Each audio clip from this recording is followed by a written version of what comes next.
Hey, we're gonna switch it up a little bit today. Body's pretty much ready. I'm waiting, frame's supposed to be here another 4 or 5 weeks.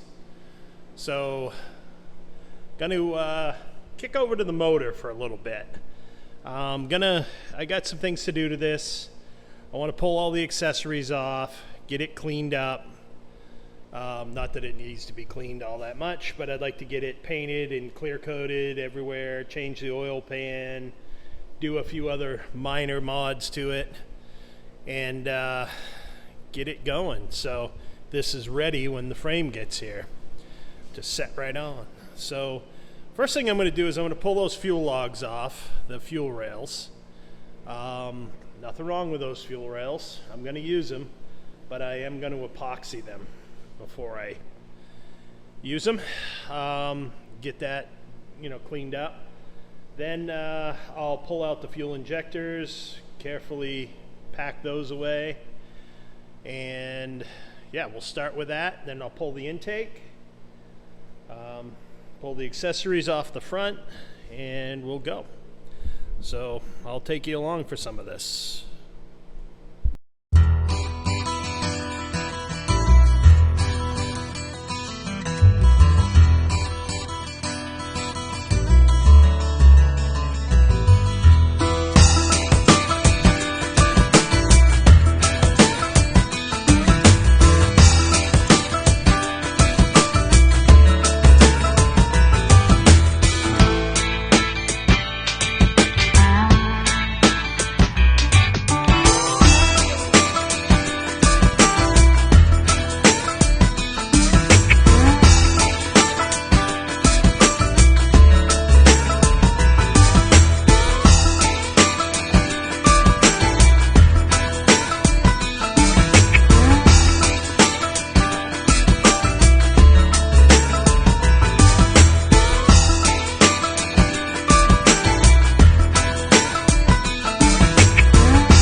Well, you can see it's all prepped.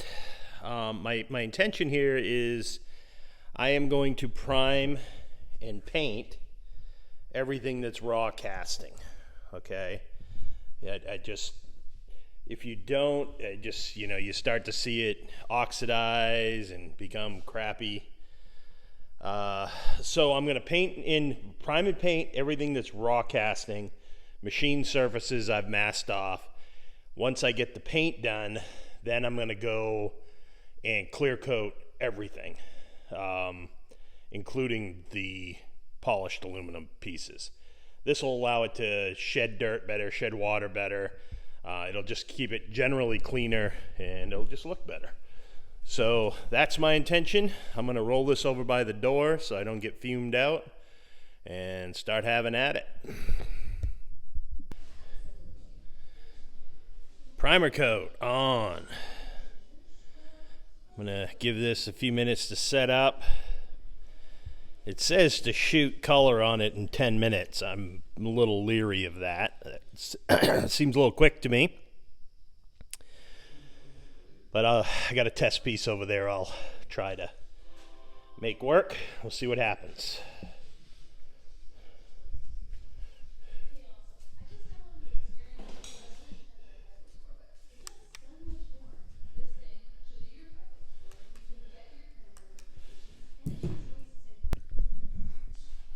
All right, so I went with the traditional Pontiac metallic blue, kind of pay homage to the, you know, the Pontiac history out there. Hopefully I haven't created a huge faux pas here. My boys Louie and Jonathan from First Generation Garage and Vinyl Village Garage, I'm sure, will let me know if I did. I don't know. I think it looks cool. You know, like I said, I'm doing the cast surfaces in paint. Then I'm the polished aluminum surfaces I'm just going to clear coat and just see how this all pulls together. I think it's going to be good. So we'll see how it looks.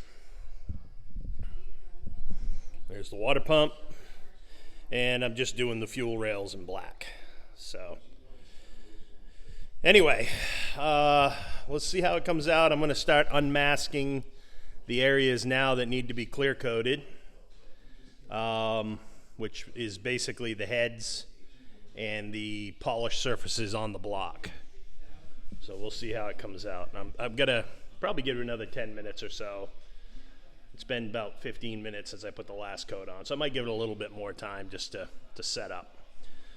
And we'll go, and I'll take you back when we get a little further along. And there it is. I still have the old oil pan on there. That's the new one. This is the F-body oil pan. It's a little shorter, a little wider at the base. You can see here, this is what they call the muscle car oil pan. This is more for Chevelles and that A-body chassis. But yeah, that's it. I've still got it kind of sealed up so nothing gets in there, but that's what it's going to look like. There's the water pump, the fuel rails, and the intake. So yeah, let me know what you think. I kind of like it. I think it gives a nod to the Pontiac history. This motor actually was used in Pontiacs at one point, one very brief moment in 2009 GTOs, but that was it. But yeah, so there we have it. And next week next episode we'll start putting this back together and swapping the oil pans, the pickup, doing all the goodies, and getting this thing back together, and then we'll start working out getting the transmission attached to it, installing the clutch, flywheel, all of that. So anyway, hope you enjoyed it. If you like, please like, subscribe, share. But we're getting there. Felt good to do something a little different this weekend, so